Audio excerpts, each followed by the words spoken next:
Rise with Shobhana Bhartia. And we are all really excited to begin. Flow Kanpur is a 5-year-old chapter with around 250 members, and we still have miles to go further. We are not afraid of storms. We are learning to sail our ship. I, Meenu Jhunjhunwala, Treasurer, Flow Kanpur chapter, with great pride and honor, would like to welcome amongst us our esteemed guest, an iconic businesswoman, Shobhana Bhartia, our President-elect of FICCI Flow, Jahnavi Phukan, our Senior Vice President-elect, FICCI Flow, Ujjwala Singhania, all the GB members, the chapter chairs, and all our flow members. Now, I would like to call upon our chairperson, Dr. Aarti Gupta, to begin our session. Aarti, over to you. Thank you, Meenu. A very good afternoon, everyone.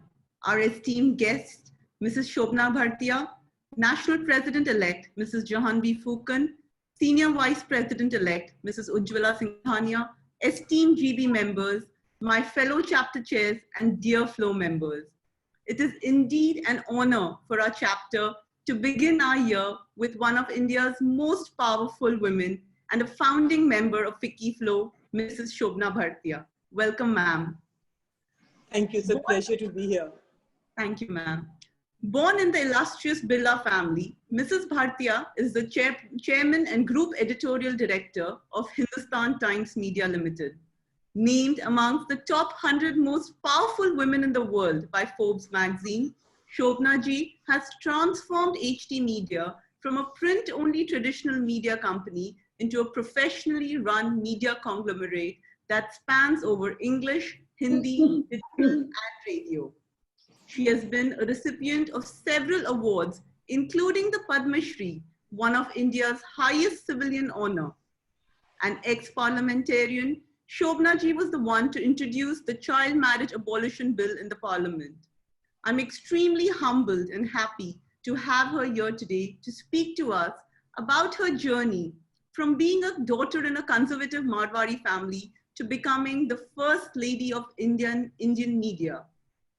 Shobhana ji, I cannot believe I met you so many years ago as a young girl myself and was so inspired and awestruck by you.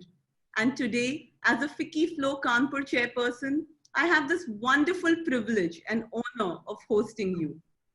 Being able to track your journey, and while I was researching on what all you've accomplished, it dawned upon me that in the journalistic field and in this field of media, you cannot use the word media without using the name Shobhana Bhartia. For our welcome address, I would like to invite our guest of honor, FICCI Flow's National President-elect, Mrs. Jahnavi Phukan. A dynamic entrepreneur, Jahnavi ji hails from the beautiful city of Guwahati and is the first Flow National President from the Northeast. She's extremely passionate about women empowerment and has been tirelessly working towards building programs and shaping policies to bring sustainable livelihoods for the women's economic upliftment. She's an inspiration to all of us today, and we are privileged to have her join us. Thank you. Over to you, Jahnavi ji. Thank you for the introduction, Ritu. A very warm welcome first to Shobhana Bhartia and to all my Flow fraternity here. It gives me great pleasure to see how the young chapter Kanpur has come up, and especially to see that we have our past president, Shobhana Bhartia, who was leading our organization in 87, 88, when I understand there were no chapters. And today, Ms. Bhartia, we are 8,000 women, we are 17 chapters. So I'm here today to learn from you what is that you would like to see us doing in Flow, and also to take us through your journey from the early 80s, when I'm sure it wasn't easy to break forth and head the media house that you do, become one of the 100 powerful women of the world, and still going strong. So we are immensely proud, and I'm personally very excited to be here myself. And on behalf of my Flow fraternity, we are all waiting to hear your journey without much ado. Thank you. Look forward. Thank you, Jahanvi. That was such a heartwarming welcome. We will now begin our session. Members joining in, if you have any questions you would like to ask Mrs. Bhartia, please type them in the chat box and our team will look into it. Shobhana ji, you were 29 years old when you started working with Hindustan Times. At that time, the majority view was that a woman's rightful place belongs at home or for doing charitable work. Can you elaborate as to what this journey was like and what were the challenges you faced? Thank you, Aarti, and thank you, Janvi ji, for having me. It's quite different trying to do these kind of talks now using technology. It's seems to be the new normal. It's such a far cry from the time when I actually started working, and there were hardly any technological support systems that one had. Those were very different days, and perhaps being a kind of a single child at home, I wasn't the only child, but there was a huge age difference between me and my sister. So they were married when I was still relatively very young, not even a teenager. So I kind of grew up more with my father, with my parents, and the conversations around home would, be quite a lot about current affairs, politics. The family was very involved with that. So from an early age, I had quite a passion for journalism. And that's when I actually spoke to my father and wanted to get involved with the Hindustan Times. However, it was a couple of years of being put through the entire training in various departments. I was like an intern. And I still remember the first day when I went to office, there were kind of raised eyebrows. I think there were two things against me then. Of course, they are not relevant today. But when you're talking of things back in the 80s, what went against me was gender and age. Both seemed to be wrong. I was thought of as being far too young to be venturing into the world of media. And then, as you rightly said, attitudes have changed, mindsets have changed. But back then, we were a lot more conservative. And therefore, having a woman who's wanting to come into a senior management role, although I came in as a trainee for many, many years, was something that was a little alien to everyone. It was much more of a male-dominated ecosystem. In fact, strangely, the media, even now globally, seems to be pretty much male-dominated. When I go for international conferences and attend other workshops, there are very few women who are really empowered in the media at a very senior level. Of course, there are many, many journalists, very bright, doing very well, many people on the managerial side, but very few have actually reached a position of have reached the top of the pyramid. So back then in the 80s, the challenge was felt, both because I felt I had to earn people's respect. It wasn't easy when you start off with people already having a prejudice because of your gender. Also believing that perhaps you're coming in as a pastime, perhaps because you happen to also be the promoter, it's something for you to look at and you're going to get bored and you're going to leave quite soon. And then when they start realizing that no, that's not happening after 8 months, a year and a half, that you're here to stay, there still was, I would say, a fair amount of pushback in terms of acceptability, because people were not used to working alongside. I would not say working for, because as I told you, I was going through various different aspects of publishing and getting training in each one of them for a duration of 6 months to 8 months. So I was working along with colleagues. So whilst the editorial side, which is where my passion was receptive, I did find that there was quite a lot of pushback till people eventually realized that you're here to stay, you have to take people along, work with them, and sometimes kind of hold your own and not, get very turned off when you feel that everything was not as receptive or everything was not as well laid out as you expected it to be. So those were my initial challenges, Aarti. I'm not getting your voice. Yeah, sorry. Thank you, Shobhana ji. It seems like it was an arduous task. And thank you so much for standing up for yourself, because when you stood up for yourself, you unknowingly stood up for so many of us women today. My next question, Shobhana ji, is young businessmen and women usually face challenges when they start working with their father or join the family business. What were the hurdles when you faced when you joined your father, Mr. Birla? And what would your advice be to all young girls joining their family business today? Again, things have changed a lot in the last few decades. Today, even family-run businesses are run much more professionally. You always try and acquire and identify the best talent and have the best person to do a job. And therefore, as I see it, today I'm a promoter, but I'm a lot more hands-off than I was perhaps in the 80s or the 90s, at least on the management side. Because ours is a very professionally run company where we identify and pick people. And my job as a promoter is to constantly be able to evaluate, identify, attract, and motivate talent, get the best minds to come and help me in this journey, and then to constantly keep in touch, to constantly evaluate where we are, benchmark our performances, lay out a vision, what we want to achieve in the short term, medium term, long term. So the role is less of being a full hands-on person running the company. And I think that's generally the trend you find in all companies, because you are living in a very competitive environment. And therefore the right to win is for those who have the most efficient form of functioning. And therefore most family-run businesses, not just media, but whether you look at media, manufacturing, services, it's always the preferred option is now much more a professional approach, bringing in the best people to do the job. But back then, things were a little different.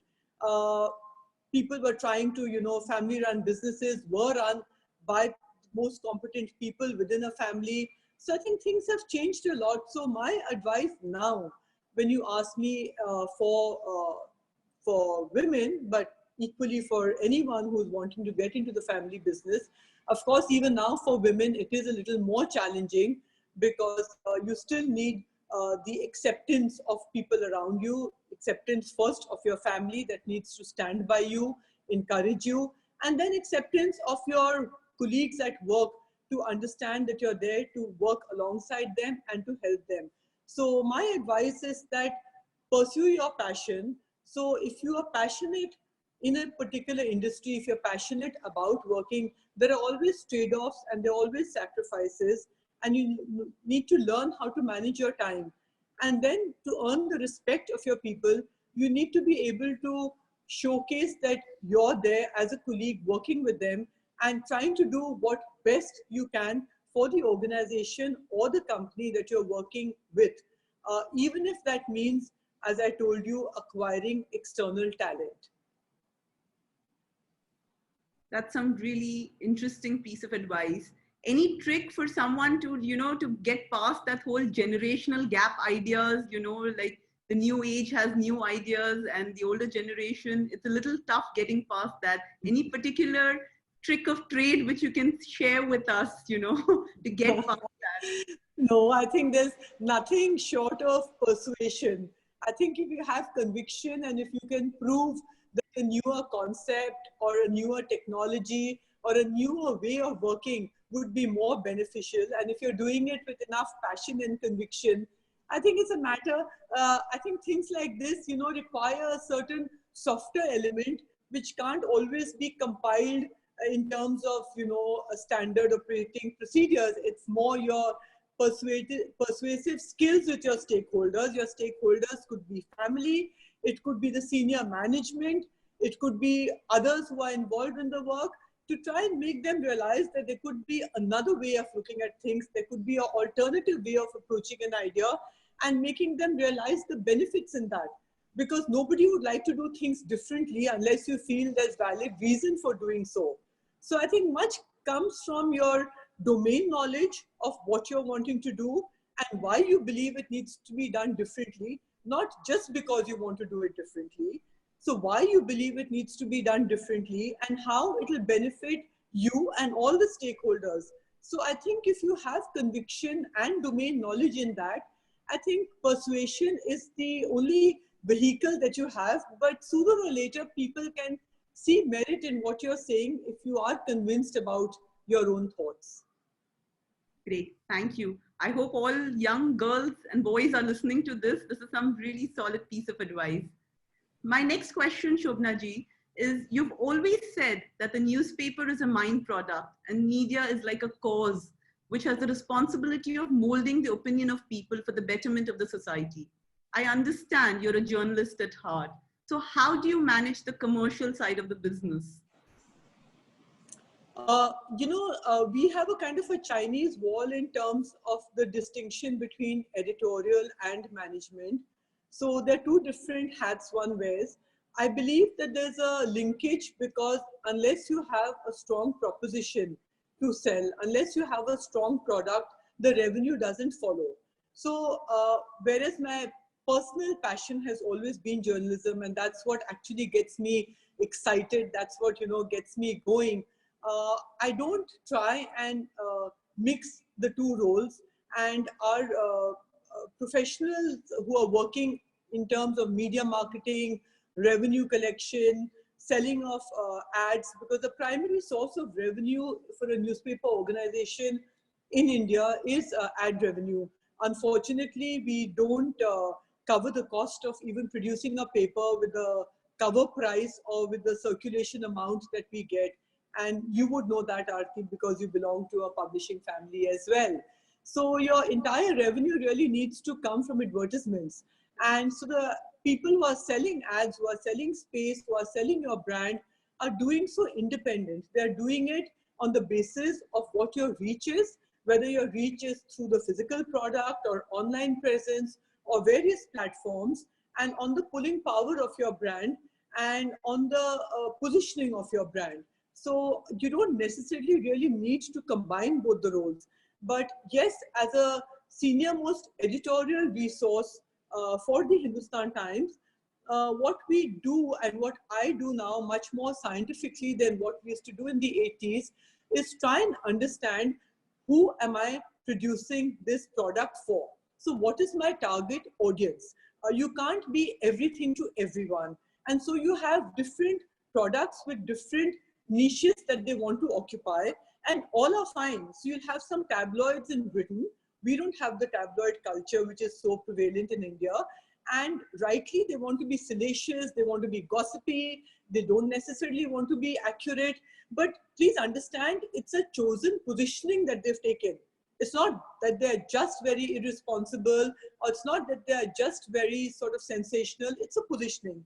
Or you have niche products, whether it's The Economist, that globally also doesn't sell even a fraction of what Indian newspapers sell, but it's very high up there in terms of, the positioning it's chosen for itself as a more informing, upscale, analytical product. And there's a business case out there as well for them. Or you may have the New Yorker, or you may have mass products like we all have, especially the vernacular papers that we have in India. So therefore, in my own stable also, so whether it's a Mint, whether it's a Hindustan Times, or whether it's Hindustan, they have different positionings. So as an editorial interface, I first try and understand who's my TG, who's my target group. So which is the group that I want to address. And there I look at which group I think I'll be a better fit for and where I can monetize my business. Keeping in mind, after identifying which is the target group, you then need to understand which socio-economic category they belong to, what are their likes and dislikes, what is it that they're looking for. People are no longer going to a newspaper because they want to read what's happened today, what the cabinet has decided, or what a chief minister has sort of ordered for the next few days.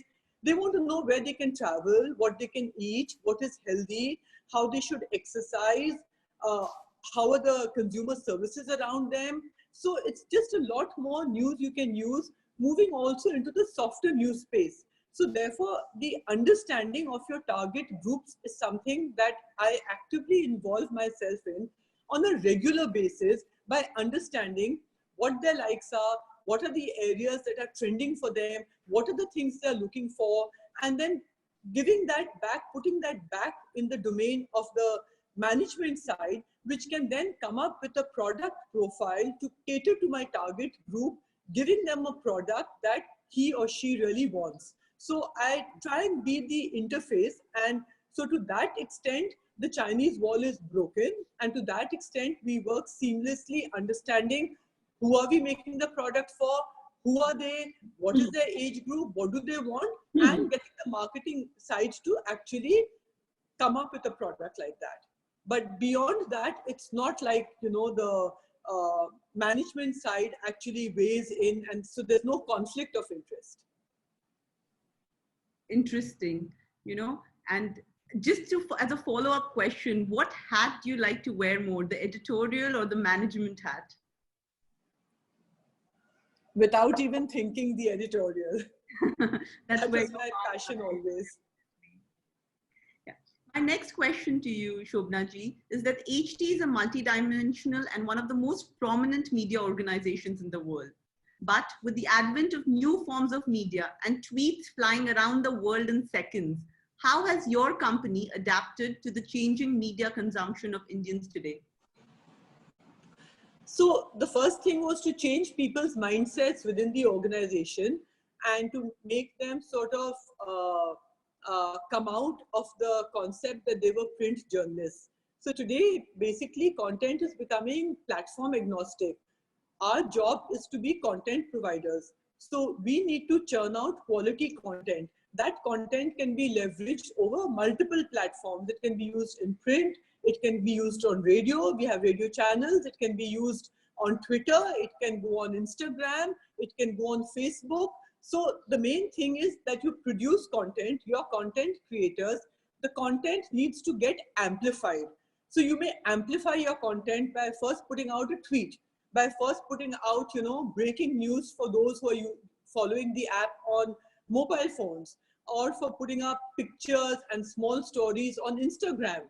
People who are more interested will click in the bio, come to the main story, or go to the physical paper and pick up the paper and read the story in depth.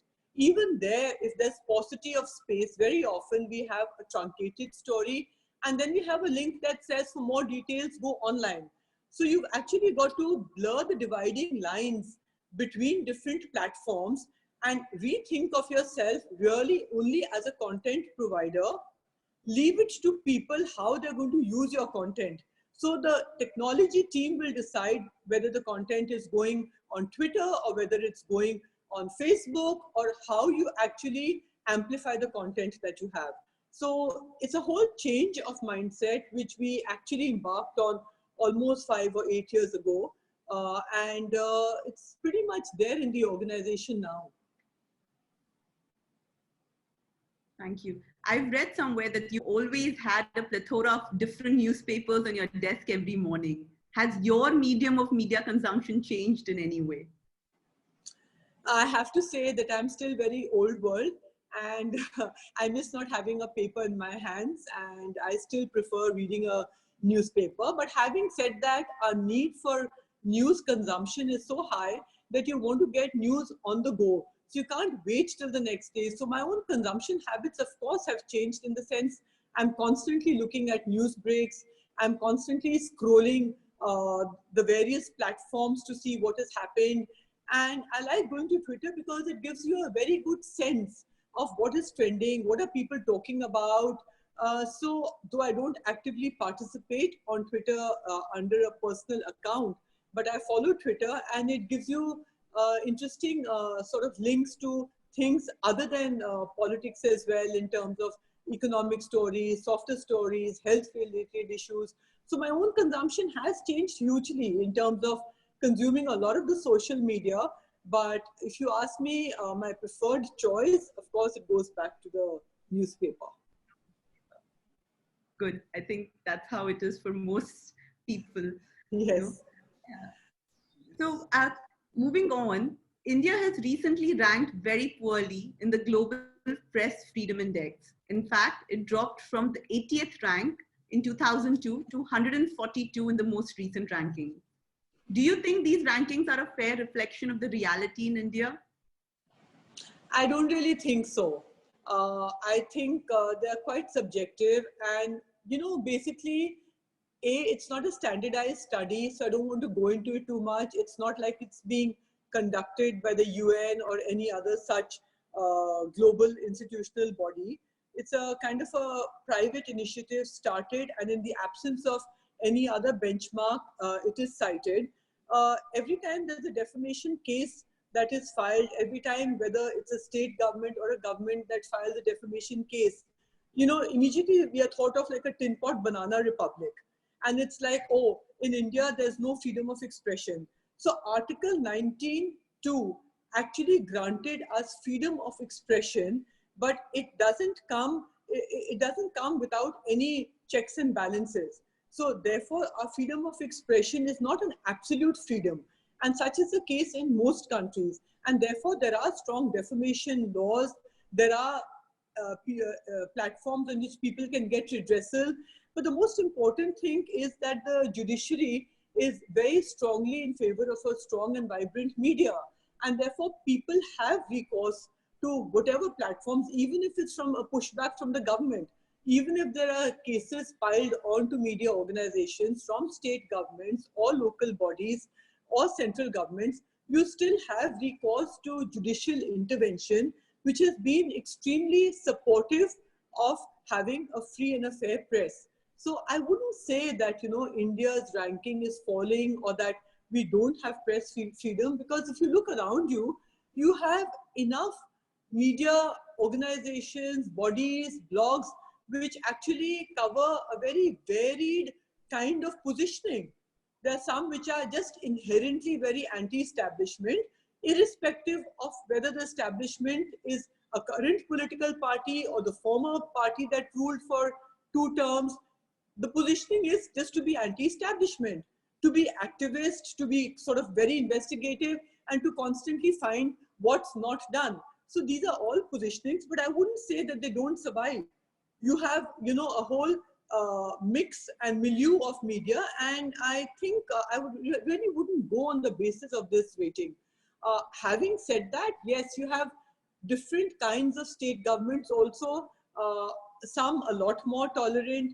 In some, we have seen some very strange punitive actions, especially in the last couple of years, where some people have been arrested and some people have been charged with all kinds of various sections which are not commensurate with what they've done.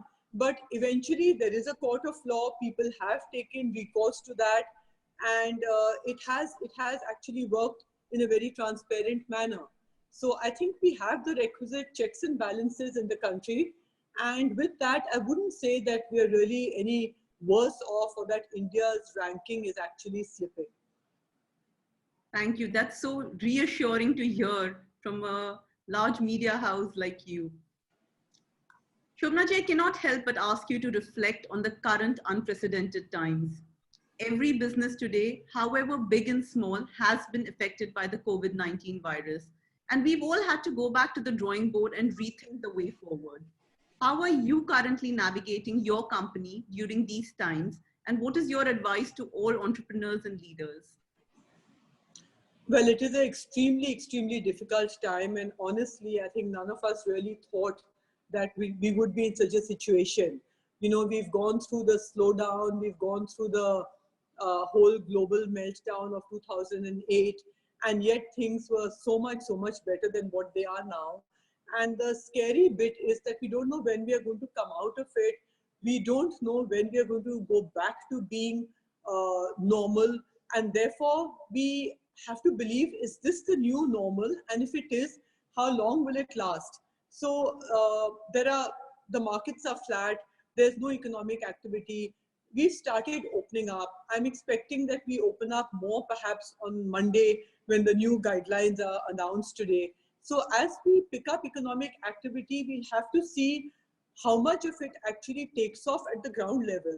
Because whilst we may decide as a nation, and we seem to have that economic activity is extremely important and therefore guidelines have been somewhat relaxed, the virus and the disease remains. So in spite of the government opening up and saying that, okay, factories can start, production can start, the seamless supply chain will start working, how much of a demand is there going to be? Are people going to go out and go to restaurants? Are they going to go out and shop?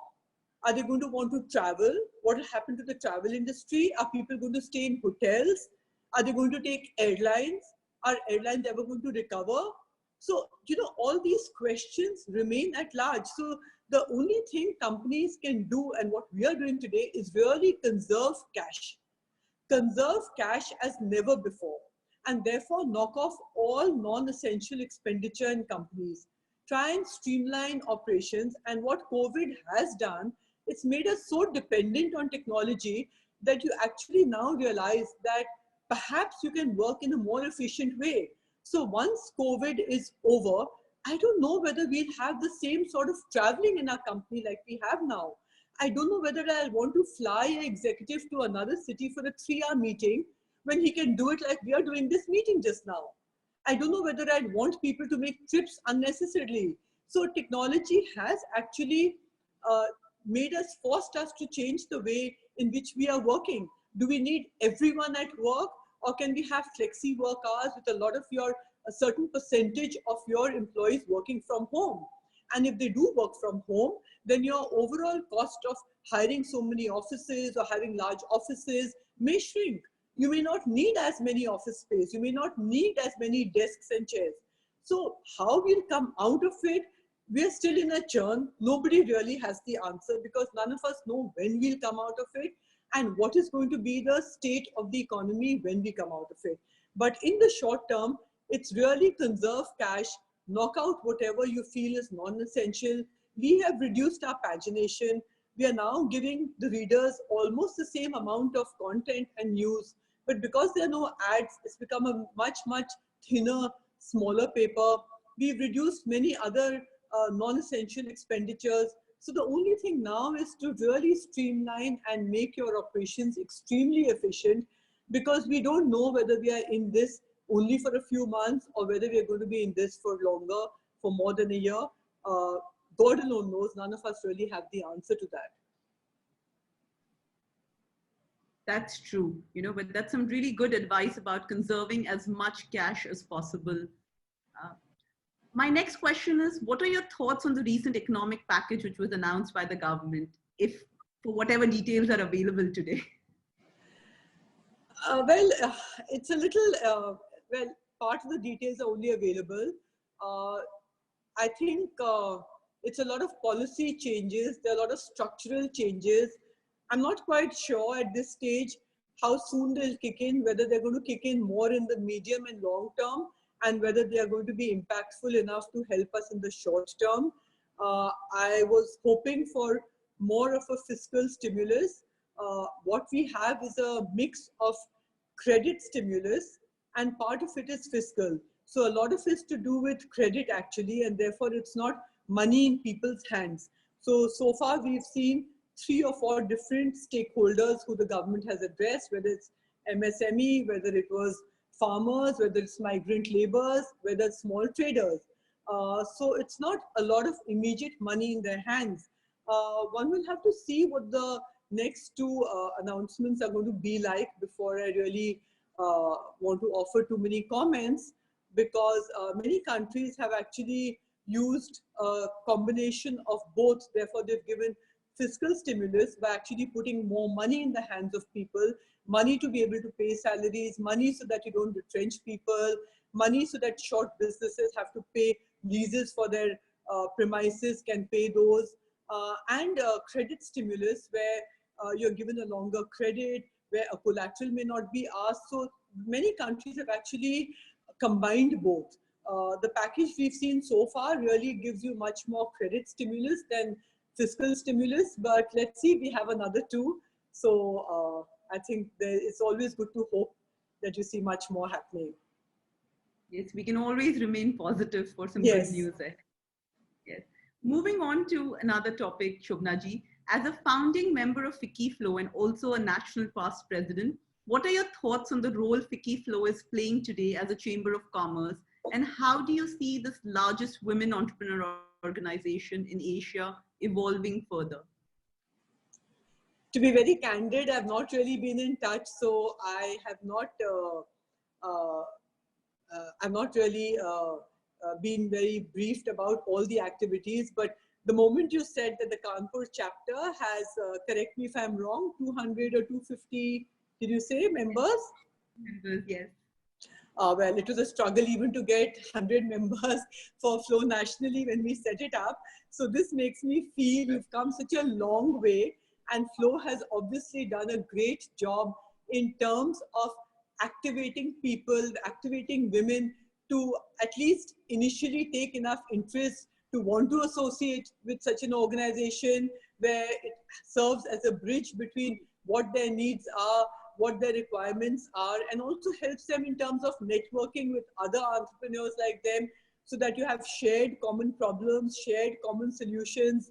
So it's come a long way. And I did go to Flow recently, last year actually, for an annual function, I think when Pinky Reddy was there. And I was really, really very impressed to see the complete transformation of the organization, which I was instrumental in setting up. And I think Flow's come a long, long way. It's very professional. And I think you're doing a sterling job in terms of giving this platform and opportunity to so many women across the country who may not have the support system otherwise of knowing how to take forward their dreams or their vision. So yeah, I think you're doing a great job. Thank you. Come in here. I'd like to come in here. Thank you for that, Shobhana. Shobhana, it's great listening to you. And I had a question. So now that we are a body of 8,000 women, how best should we be? You know, I think we should perceive ourselves as a social change, as a social capital. So we need to be able to give out to the world the awareness of what we're doing, and how can we amplify our message? How could we work with the media so that all our chapters do work together and this gets amplified through the media? There should be a happy marriage, I think, because the work was going on within our chapters should also go out to the country and get into a larger body. So we need to work closely with the media on that, I feel. The kind of work we've developed now, you know, from skill development, this year we're looking at going into sustainable livelihood for women, which is so important, and sustainable practices. So these are the message amplification, the positive stories of all the women in Flow who can do so much, each in their own way can contribute to society. And sure, it'll be good to showcase them, and it'll be also good to sort of at least reach out to the local audiences of the particular media, depending on which state, which city, and also provide information to other women that, you know, they can also avail of help and support from such a body. It's interesting to know what is happening, because that in itself would very often encourage and motivate some who, you know, haven't kind of thought aloud, but sometimes, you know, you've just got thoughts running through your mind. And then when you read about it and you see other people are doing something, then you also step forward. So I think the positive success stories, it would be good for you all to have a media engagement policy and share those. Mm-hmm. And we see ourselves as a role now, as a catalyst for change. We should be the connecting dot between the government and the schemes and the implementing agencies, and be able to work on the ground, basically with women at all levels. Absolutely. You should work with the government also and see how receptive they are. Yes. So we hope to take that forward, and great to have you as our voice of the media, which we will reach out to you more often than not. Sure. Sure. Go ahead, Aarti. Thank you, Shobhana ji, and thank you, Jahanvi, for this. Shobhana ji, your strength as a leader is people skills. You've been known to identify and acquire the best talent and bring the best out of people. Is this a skill you've always had, or did you work upon it and hone it in your journey as an entrepreneur? I think interpersonal skills are something that we all have to work on all the time. I think it's an ongoing exercise, and I don't think it's something that ends because you think you've acquired it, because no two people are the same, and therefore the ability to be able to interact and reach out to people, the ability to be able to, some people have a habit of conveying things in a different way. People's mannerisms are different. So you've got to actually look for this, you've got to try and identify the skills that you are looking for, which you think will be a good fit in your business. And therefore some skills require more articulate people, people who can actually frame issues better, and many other skills need not necessarily require somebody to seem to be very articulate or seem to be very knowledgeable. So you've got to be able to kind of look beyond and try and find the skill set you're looking for without getting sort of waylaid by external niceties. Lovely. Shobhana ji, we're running out of time and we have lots of Q&A pouring in. But before that, I cannot help but ask you something about your family. You and Mr. Bhartia run two separate and massively successful companies. Do you seek professional advice and mentorship from each other? What are dinner table conversations like? Is it all shop? Dinner table is never talking shop. So when we come back home, it's not to talk about work, because we have two children, their families, and the evenings are all about us being together as a family and talking of 100 more interesting things than just your work. So we leave our work behind at work, in office. And if there are any issues and I feel my husband can help me, I can always pick up the phone and talk to him during work hours. But at home, we totally desist from discussing work. That was a kind of a rule I laid down a while ago, because with both me and Sham working, it could have been a very, very boring existence at home if the entire conversations only revolved around our problems and our work. No, absolutely. That's some great strategy which we all can adopt in our lives as well. I would now like to hand it over to Meenu to take forward for Q&A. We have lots of questions from our members, Shobhana ji. So Sure. Meenu, take it over.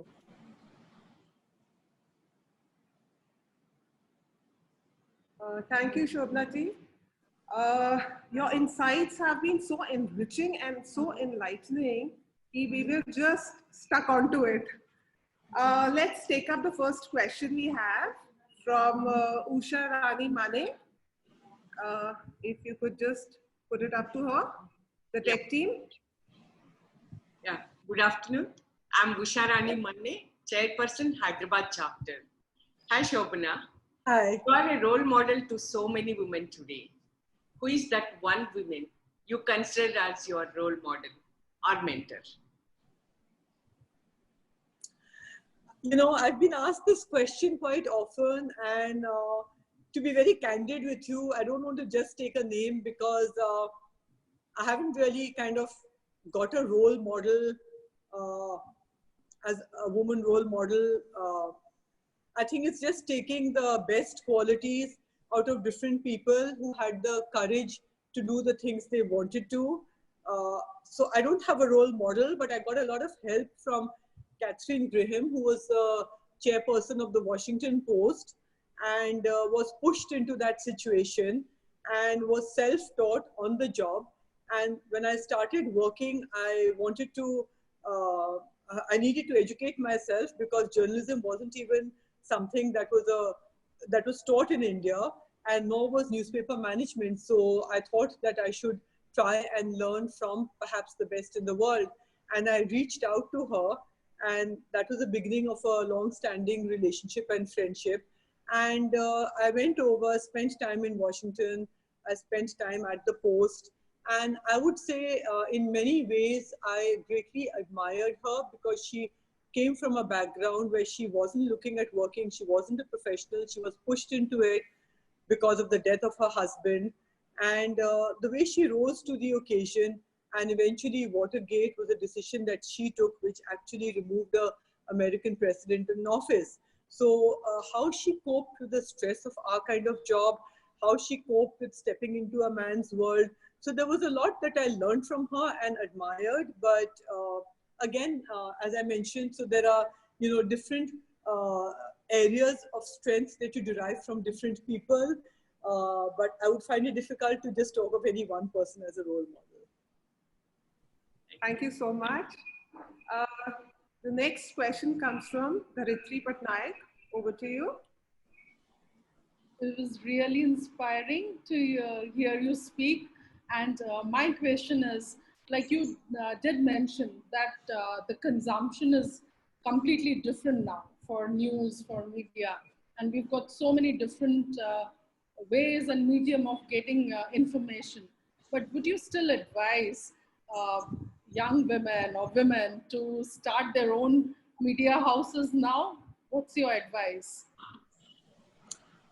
Well, one has to evaluate whether there's a vacant space and if what you are offering is going to be different to what is already in the market. So I would say it's like evaluating any other product.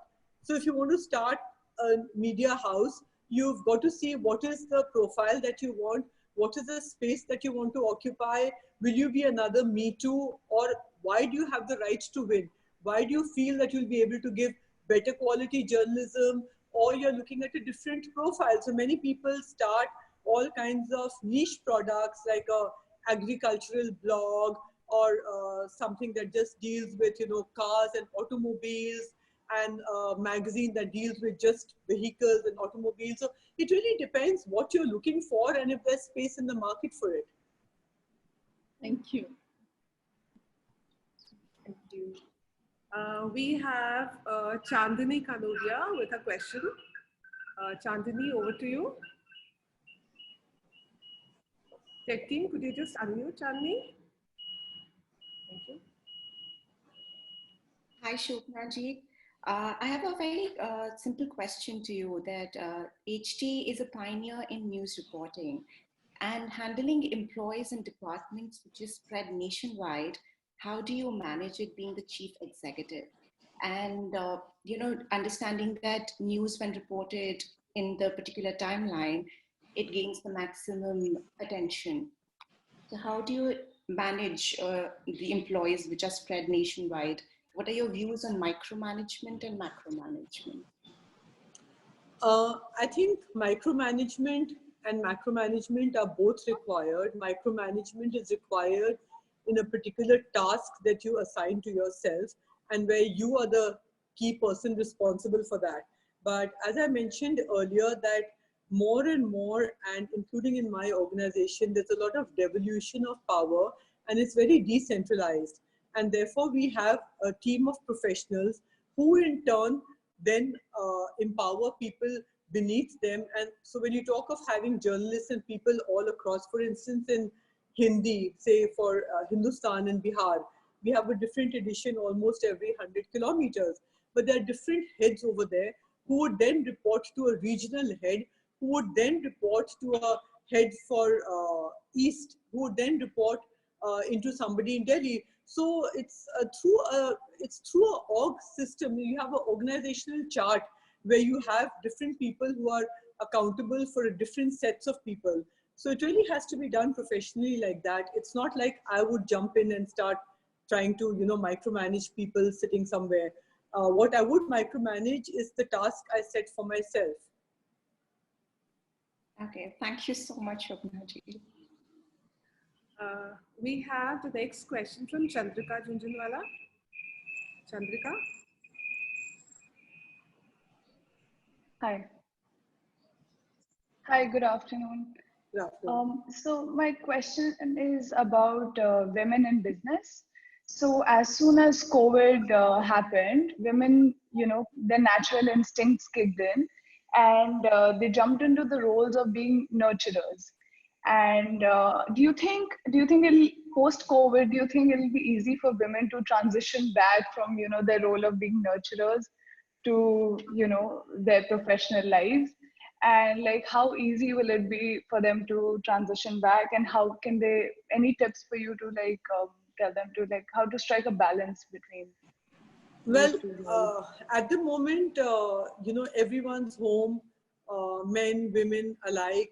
Of course, people are going out to work, but only for essential work, and therefore the role of the woman as a homemaker of managing the home has also sort of, I guess, taken away a lot of her time. When COVID ends, and if and when it does, I'm sure life will go back to being where it was before we came in this unfortunate scenario. But even COVID apart, going forward, the woman wears many hats, and therefore she can't stop being a homemaker, she can't stop being a mother, she can't stop being the anchor in the family, in addition to her working and being a professional. So therefore, time management for a woman really becomes a very crucial element in her desire to step out. And the only way in which you can achieve it and give quality time to your family, to give time to a home of which you may be proud. A lot of us have other passions, whether it's having a nice home, whether it's serving a good table, whether it's being a good mother, but a lot can be achieved if you actually learn how to manage your time. So time management, to my mind, is a very, very important aspect. It's a very important aspect for anyone, honestly, but for a woman, even much more, because she does wear many caps. I agree. Thank you. So true. I think we are all juggling and trying to come to terms with everything right now during this COVID-19 pandemic. The next question comes from Ruby Chawla. Over to you, Ruby. Well, you've given so many years to your organization to finally reach where you are. And this requires a lot of dedication, a lot of hard work, and a lot of patience. But we see a drop of patience level in the coming generation. So what suggestion, what piece of advice would you like to give to our young budding entrepreneurs if they have to work? Well, the most important thing is passion, really. And if you have passion, then patience will follow. If you have passion, and if you are convinced of your dream, then you'll find a way of trying to achieve it. And patience is something that will automatically come with it, because following your passion doesn't necessarily mean success always. It also means failures. It means failure very often. But you come out stronger with failure. But if you have the passion, you will bounce back and you will go and find another way of doing it. So have the passion, have the ability to dream, and don't be scared of failures. Thank you so much. Wow, thank you. We have Alka Dalmia ji. Over to you, Alka ji. Oh, very good afternoon, Shobhana ji. As running a newspaper, how do you remain unbiased to any particular political ideology and maintain a decorum? Well, the objectivity comes in through the edit columns of a paper. The columns are open for varying viewpoints, and we always believe in having a very healthy debate through the columns of the paper, and therefore reflecting multiple viewpoints, which one may personally agree or disagree with. But that's the beauty of media, that you're actually wanting to expose your readers to plurality of opinion and let the reader formulate his or her own opinion. You're entitled to your personal opinion, but that's not necessarily what you have to offer. So you don't distill it and offer it, but you let the reader make a choice by giving them the pros and cons and people writing for and against a particular initiative or a particular issue. And that's how you empower your readers as well. Whereas you keep your own personal opinion, you have a right to that, and that may be the way you see things, but every reader has a right to decide which way they want to go forward, whether they feel a particular change in a law is conducive or not conducive, whether they feel a particular political party actually best reflects the aspirations that they have, or they want a choice of another. And therefore, even in the run-up to elections, we always try and give equal amount of space to all major parties so that the consumer can make a more informed choice. Thank you so much, Shobhana ji. We have Neetu Singh who wants to ask you something.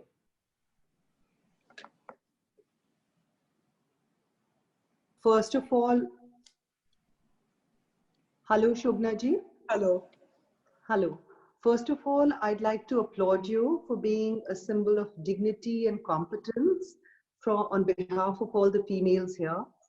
And as you already are aware, there are very strong intention of FICCI is to be socially contributive. Could you educate us on the background and vision of Endeavour India, please? It would, lend us a vision too. I don't think, I would be the right person to actually expand on that. You can read up on it. But I do think that FICCI and SLO should be socially responsible as well. And I think the best way forward really is, as Janvi ji said, to try and showcase how you're being socially responsible, because by doing that, you would attract many more people and encourage many more people to do the same. Yes. Thank you so much. Thank you. We have Charu Vaid here who has to ask something. Good morning, ma'am, and thank you for your insight into your iconic journey. It's been very, very interesting. My question to you is, you joined HT as a very, very young person in 1986, and now more than 3 decades later, there's a major shift in the media from print to cyber. So what are the advantages and disadvantages you think this is, and which do you think is a stronger medium for media? So I don't think there are any stronger mediums or any such thing, because, as technology progresses, it enables us in all the tasks we have in hand. So we can't constantly be stuck in a time warp and say, this is the way things were done in the 80s, so they'll be done like that endlessly. We used to go to a physical shop, we would wait in line and we would buy stuff. Today we've got Flipkart, we've got groceries, everything, with a click of a button, we are ordering things home. So technology is there for us to take advantage of. And therefore, it's not like whether it's this or that. Technology allows you to amplify your message and to get to many, many more people. And therefore, you have to use technology to your advantage. So you have to ensure that your reach expands manyfold because of technology. So the paper as it was in the 80s or the 90s remains. But the content of that paper just gets amplified and goes to so many more mobile phones, to so many more homes, whether it's through radio, Twitter, as I explained earlier. So technology is an enabler, it's a friend, it's an assistant in helping you achieve better penetration of your products.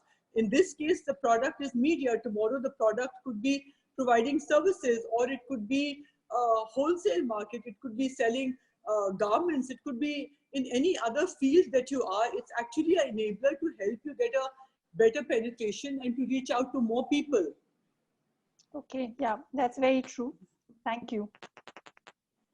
We have a Senior Vice President-elect, Ujjwala Singhania, who wants to ask you something. Good morning, Shobhana ji. Thank you for the inspiration talk. I'd like to ask you, due to this pandemic, people have got used to reading e-newspapers, magazines. Do you see any change in the future, the way we get information, the way we read? What are your views on it? Yes, you're absolutely right that there's a change in readers, in the readership habits during COVID, which is actually, let me also say, unique only to India. It is felt by many RWAs or housing societies that it won't be safe to let the vendor come in and distribute papers. It may not be safe to bring in magazines. It's actually not borne out anywhere else in the world, because the magazine print and the newspaper circulations remain unchanged. However, it is a reality in India, And therefore, people are now using technology and they're consuming the contents of the magazines they want to read or the papers that they may be reading on their laptops, on their desktops. And I definitely feel that when things come back to normal, part of that would have changed. I don't see, if I had 100 readers earlier, I don't see all 100 going back to print. I do see some who've migrated now to digital, perhaps find it as convenient or maybe more convenient because you read it on the go. So I do feel that there will be a certain section that will drop off from magazines, from newspapers, and start consuming those through digital platforms. Thank you so much. We have Saloni Mehta here who wants to ask you something. Hello. How are you? Hi, Shobhana ji. Hello, how are you? I'm good. How are you? Though I've met you so many times and always wanted to know that since you are doing so much work, how do you remain so fit, pretty, and slim? I know you don't eat chocolates. Besides that, no, I'm quite a fitness freak, and not necessarily only because of wanting to remain slim, but also because I think it's very important to energize your mind through fitness. And I think it's also very important from the health point of view. I have to struggle to stay in control of my weight, but I have many friends who are just very lucky with a constitution where they are very thin.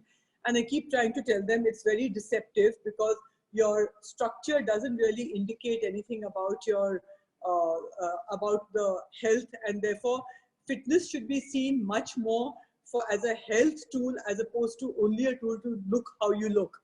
And you have to be careful about the foods you eat because we are what we ingest. So you have to be careful what you're eating, and you have to be careful as to how are you abusing your body and your organs, or are you giving them the much required oxygenation, the workout, and the rest that they need. I think that holds true for everyone. Are you following a certain diet? No, I use my own logic in terms of trying to keep to a carb-free diet as much as possible. Thank you. That's amazing. We have Ronita Modi here. Ronita, over to you. Good afternoon, Shobhana ji. Hello. Hi. Going down memory lane a little bit, were there any blanket do's and don'ts handed over to you by your father when you took over the Hindustan Times? And a particular don't you recall, and a nugget of advice which you hold dear till day from him?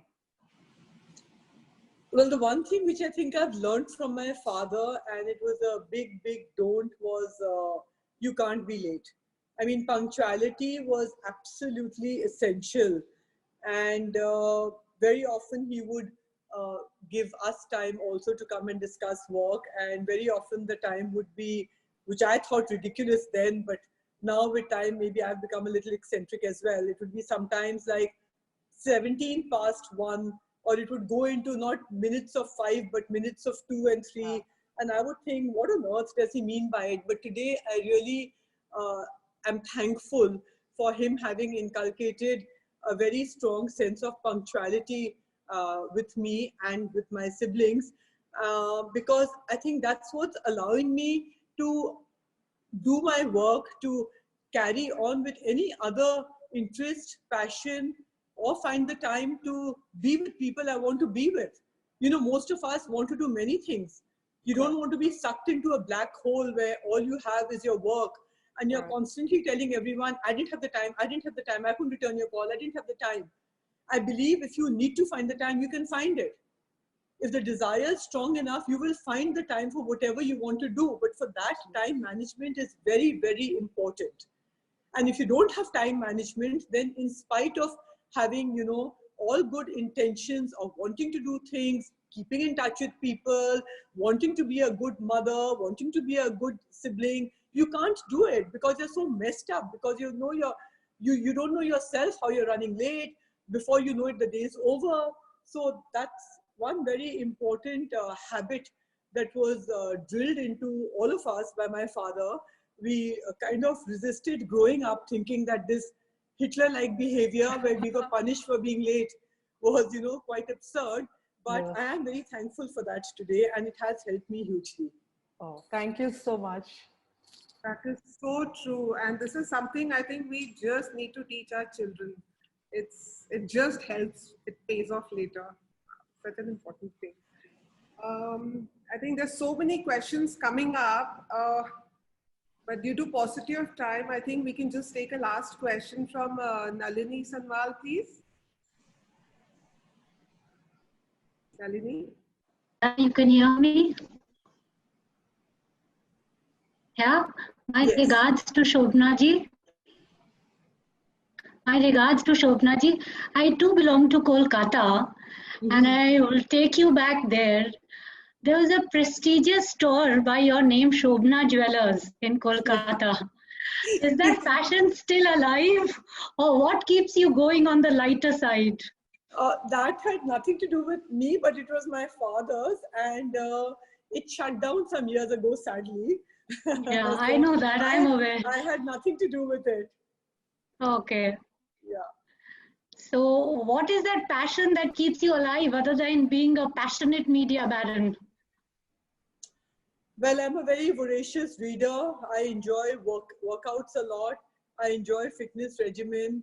I enjoy traveling a lot, and I love reading. And then family time. I think that's what keeps me going. I enjoy spending time with my friends, with my family. I like human interaction, and I think it gives a lot of us strength very often to deal with all kinds of situations. And I feel grateful for having the family and friends I have. And I think it's a privilege that I can take out the time and spend with them. And I do that. And for me, after my work, to be with my friends and my family and my workout is all that I want. Thank you. Nice There's talking this to you all. Thank you. one quote which comes up: here's to strong women. May we know them. May we be them. May we raise them. It just seems so apt for you. And now for some exchanges, as you all know, we don't believe in giving flowers, but instead we get a tree planted in Sundarbans with a tracking number mentioned on the certificate. And I would like to request our National President-elect, Janvi Kukan, and our Chairperson, Aarti Gupta, to present the green certificate and memento to Shobhana Bhartia ji. Over to you, Aarti and Janvi. Yes. That is from... Thank you. Thank you so much. This is such a great idea and a good initiative. Thank you very much. Thank you. We'll try and all the best. Thank you so much, Shobhana. It was... Thank you, Aarti. Thank you so much, and we hope to have you back with us. Absolutely. Again and again. And may I leave you with one thought that from the media that you belong to, we would need more and more positive stories going from all corners. I understand Eastern India really doesn't get much bandwidth in the rest of the country. It's like we don't exist. So please see that, we all come as one India and not in one corner, and positive story. And I know only you can do that for us. Thank you. Goodbye. Thank you. Thank you, everyone. Now, Thank you, Aarti. I would just like to call upon our Senior Vice Chair, Kanika Ved, to just say a few words, please. Kanika, over to you, please. Hi, good afternoon. One has to move with the current to swim ahead, and clearly the current is digital. What an inspiration session we have with you, Shobhana ji. It was extremely grateful for you. Thank you, ma'am, for playing such a vital role in being an inspiration to all the women entrepreneurs in India. I express my heartfelt gratitude to our National President-elect, Mrs. Janvi Kukan, and our Senior Vice President-elect, Mrs. Ujjwala Singhania, to grace this occasion with their presence. I would also like to thank our chapter chair, Dr. Aarti Gupta, for giving us an opportunity to have an insight into the life of such an iconic woman like Mrs. Bhartia. I express my deepest thanks to all the GB members, chapter chairs, and floor members for joining us today. Not to forget, thank you for our dear members who came forward to make this event an interactive with questions being voices of others. Media always there for showcasing our work. Last but not the least, our sponsors who are always there as our hidden backgrounds for all our projects. My heartfelt thanks goes to Loya Corp, Balenciaga Socks, and Art Dinox for their support. Thank you everyone once again for joining with us in our journey to rise. Thank you and stay safe. Thank you.